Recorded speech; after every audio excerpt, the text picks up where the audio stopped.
Nevada County Habitat for Humanity, building houses and hope. Hundreds of local volunteers coming together to help working families build new homes and new lives in our community. Found it to be a very worthwhile and wonderful ministry for the church, and it served us very well. To give it a feeling of area largeness. Cooperation, there was no opposition that I recall, even from the neighborhood. We have plenty of product here, so keep finding the land.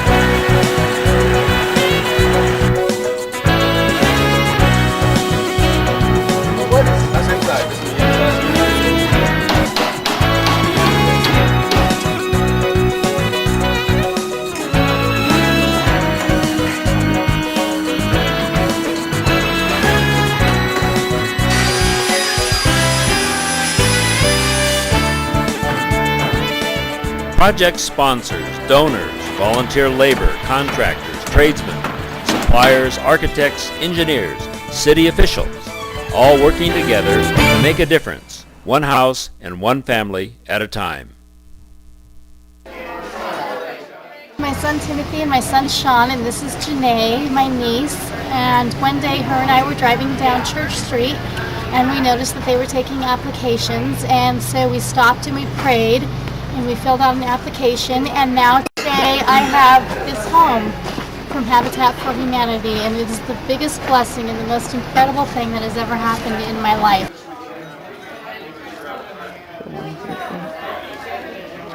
We're here with Eleanor Mentzer, President of the Board of Directors of Habitat for Humanity of Nevada County. We're looking forward to hearing about Habitat for Humanity. Thanks. It's nice to be here today to get out the word. There's definitely a need in the city of Grass Valley, in the city of Nevada City, when we have families who are living in sometimes cars, or we have a family who's living in an apartment where the plumbing doesn't work as it should, and they're having to use the kitchen sink for their bathroom. When we have families of 8 to 10 people living in a 2-bedroom apartment, or a house where the electricity isn't working properly, we have a great need. Well, today, if you just looked out in the year 2002 and maybe out into the few years in the future, what would you expect the need for housing units might be? What are we talking about here? Are we talking hundreds or what? Thousands. Thousands. Really? Thousands. Yes. I think in the unincorporated area of Nevada County, the need has been listed at over 4,000. My goodness. Grass Valley's need in the city limits is over 1,000, about 1,400. So it is there, and it's going to grow because we have the infrastructure around the cities, and that's the only place it's going to really grow. But the county's going to have to get on board. What we're doing is we're starting to have dialogue with the developers of some large developments that are going to be going in the next few years, and see if we can't help them with their affordable housing commitments that they have to make to the community. So. I see. Okay, that sounds like a great thing. So you partner then with the developer, right? And also what you're looking to do is partner with the city. The city too. Grass Valley, Nevada City, and other cities. Right. What a great program. Whatever we can do from the city standpoint to help, we're always willing to do it. We recognize the need for affordable houses in Grass Valley of all types, and that's going to be one of our major goals in the next 4 years. So keep that in mind, all of you who are watching this. What would be your goal in terms of, if you're looking out to the future, how many homes a year would you like to see this organization be building? Well, according to the Affordable Task Force, we need a couple of thousand homes here in Nevada County. And I don't think we're going to do that. I don't think we can quite do that. No. But I would like to see us do about 5 homes a year. 5 homes a year? Once we get cranked up. We worked with Habitat to gain what's called entitlement for the Slate Creek Village. We helped represent it at the Grass Valley Planning Commission, and once that was approved and we gained the conditions of approval from the City of Grass Valley, then we went to work on satisfying those conditions of approval in the means of preparing grading plans, preparing road improvement plans, and also in filing the final map for the subdivision, so you had a way to convey those lots to the future users of those homes. So it was a fairly extensive planning effort and engineering effort, but again, we just felt that it was a worthwhile project within our community, and we were happy to do those things. Tell us a little bit about the families that get these homes that you build. They're wonderful families, all different styles and types, and we have single working mothers. We have large families where both parents are working have lots of wonderful kids, and we have small families where the mother works and there's just a child at home. We have just a great diversity in our families. Now, I know you had to put in a number of sweat equity hours here. Was that difficult? Well, I worked on Saturdays when I wasn't working. I worked here building the house, and then on most Sundays when the house was to a point where we could work on it without the quote-unquote professional help, myself and the entire family came out here and worked on it together. And then when things started hitting deadlines and that, I even came out during the week, and so did Michelle and the kids, after I got off work. Donna, how long have you been here? About a year and a half. Okay. This home looks very nice. Now, who lives here? Me and my son Gavin. He's 14 years old. And do you like it? Is it okay for you so far? Oh yeah, I love it. Great. Now, say a little bit about your experience in working with Habitat. How did that work? Were there some good parts and then some frustrating parts? How did that work for you? Well, there was a lot of good parts. I guess I was worried about meeting so many new people, but they were all really wonderful, so that turned out to be really nice too. I'm married to Paul Lopez. We've been married almost 8 years. We have 4 children. Their ages are 7, 5, 3, and 1. Timothy, Jocelyn, Joshua, and Nehemiah. And my husband works down at Chevreau's, and I stay home with the kids. We want to be a family, and this house is going to help us have the space we need and, give the kids. The boys have their own room, and Jocelyn have her own room, which I think is really important, for them to grow up and have their own space. Slate Creek project with our newest home, and also our newest homeowner, Sharon Davis. And helping Sharon through this process is Bob and Fran Parker, and they're her partners, and also they mentor with her and try and help her make sure that everything goes well and she assumes ownership of this home. Tell us about your family. I have 3 boys. I have an 18-year-old, a 14-year-old, and a 10-year-old, and I'm a single mom, and I work full-time. How's it been so far working with Habitat? It's been wonderful. There's a lot of great volunteers, and it's a lot of work, but I'm learning a lot about the process of building. Now, I know you are going to have to put in sweat equity hours here at the home. Does that look like that's going to be a problem for you, or how do you find the time to do that with all your work and family? She has well met that obligation already. She's really? A hard worker along with her son. Each family is assigned family partners. They're mentors who come in and help these families to understand what it means to become a homeowner. What do you do to help Sharon? Well, we work. The job of the mentor really is to work with Sharon from day one, from the day she's selected, really through the whole process of construction. Through the planning aspects of it, the blueprints, through the completion of the house, and then 6 months to a year after that, as a matter of fact. So we hope to be involved with Sharon for a long time yet.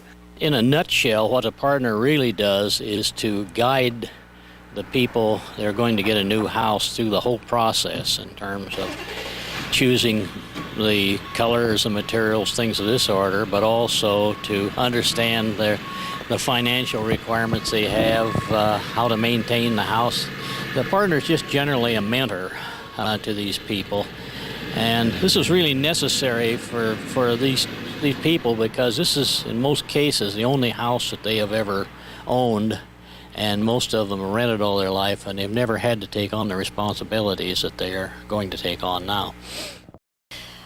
Understanding that we sell these homes at no interest and we sell them at cost means that their house payments are much lower than most of our house payments can be.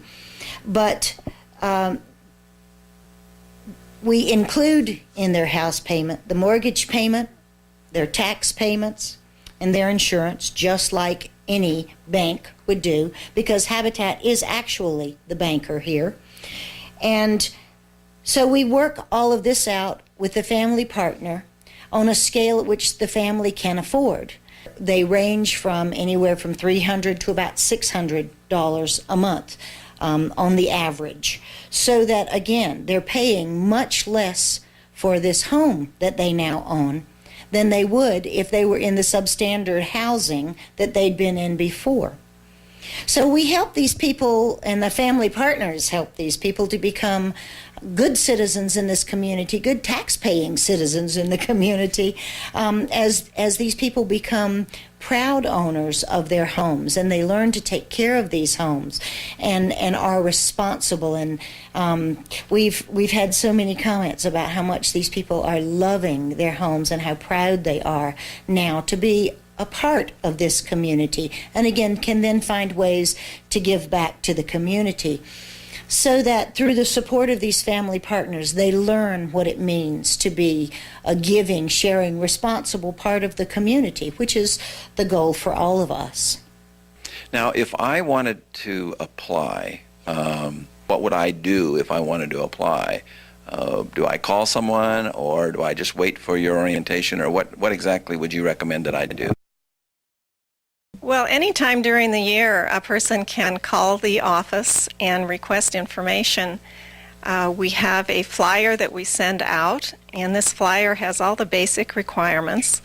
It talks about income levels.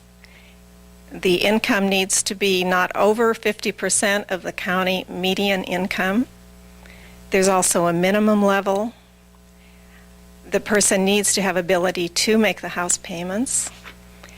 This also talks about partnering with Habitat. A single parent family needs to do 300 hours of sweat equity with Habitat, and a two-parent family does 500 hours. That information is all in the brochure, and then on the back is the important part. It says, please tell me more about how to get an application for home ownership. And the person fills this out, sends it into the office. I keep all these when they come back, and when it's time for an orientation, I send out flyers to everyone who's requested information, as well as the news coverage and flyers and other information that goes out to the community. So if someone is really interested, this is one way to ensure that they'll know about the next orientation session. We do the orientation sessions when we have a house possibility. So they happen at different times, sometimes twice a year, sometimes once a year. They will happen more frequently as more people donate property to us. These houses are built on land. Where do you get the land? So far, the land that we've built our houses on has been given to us, so we've been very blessed in that respect. We've had to purchase one piece of property, but land is generally given to us. It's often land that people find very expensive to build on, whether it doesn't perk properly or there are other problems with it, so that for them, financially, it's devastating to try to create property and living space on that land. But for us, it isn't. It's a wonderful opportunity for them to get a tax write-off and to give us a piece of land that we can develop, because we can do it at a lot less expense than a normal family can in building a house there. So any kind of land that's donated to us is wonderful. Or if they simply want to sell it to us at again, a low cost, we can't afford to buy land at the cost of land in Nevada County at this point in time. But we always are on the lookout for a reasonable cost piece of land. Tell us about the financial needs. Money. Do you need money?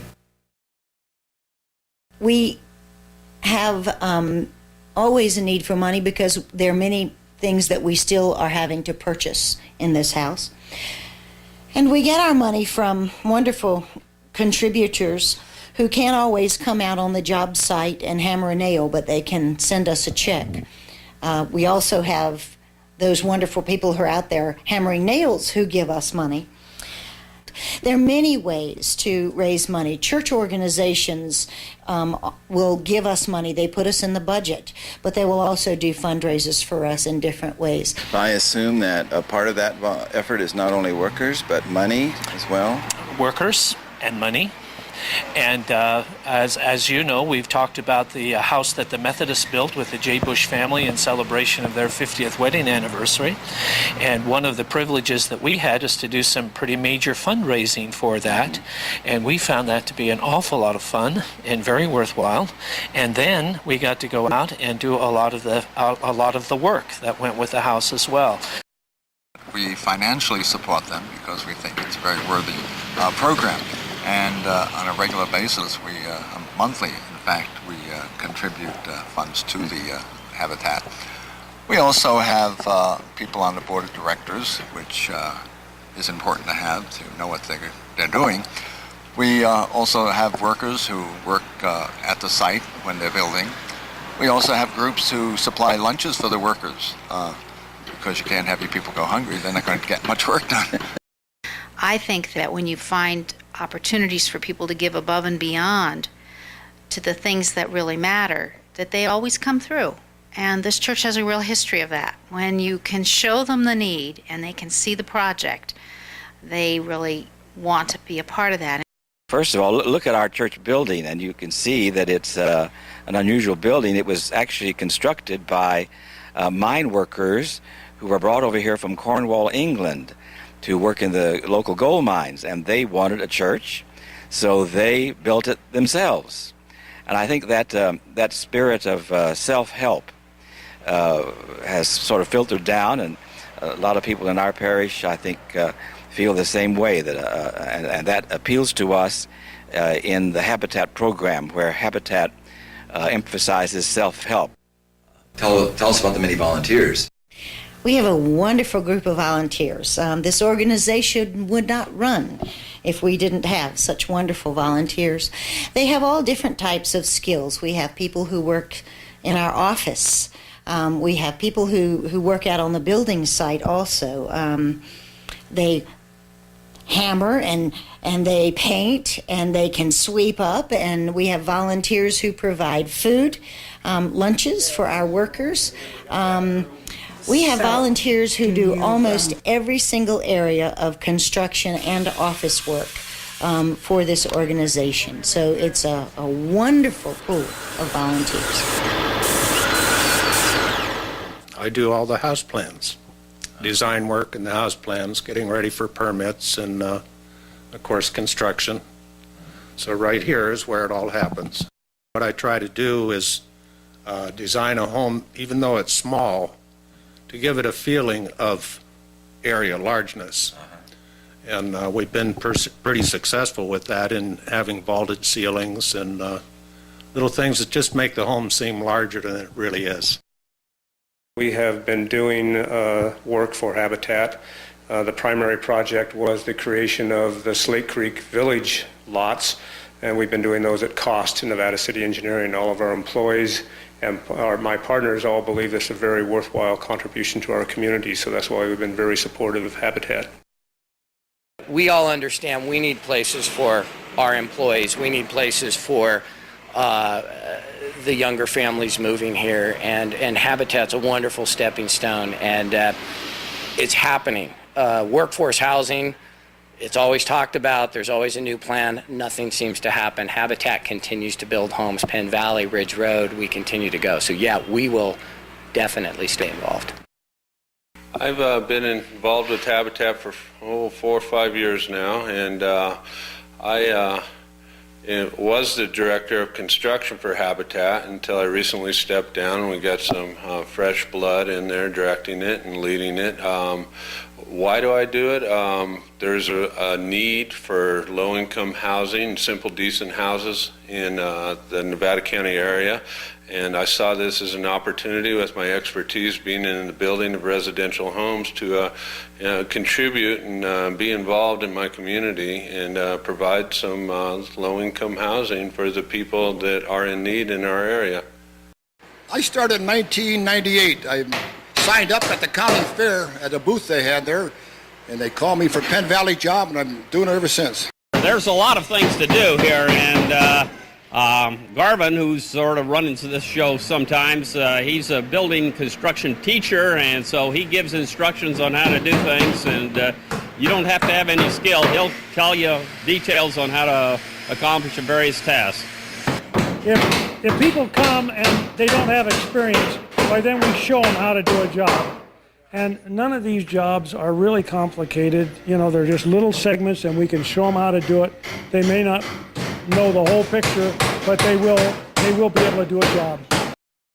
My wife and I have been married 50 years, and we decided it would be great to have a habitat project for our wedding anniversary. So we worked on this house next door over a five-day period, and we had from 55 people to 95 people every day. Is that right? Yeah, and in 5 days we framed the whole thing. We put the roof on, the roofing. We had the siding on and the windows, and it was painted. We're always looking for help on the fringes. Everybody wants to pound a nail, but there's lots of other ways to be a volunteer. It just gives me a tremendous joy to give people a hand up, both in contributing to Habitat for Humanity and coming out here and working on the projects.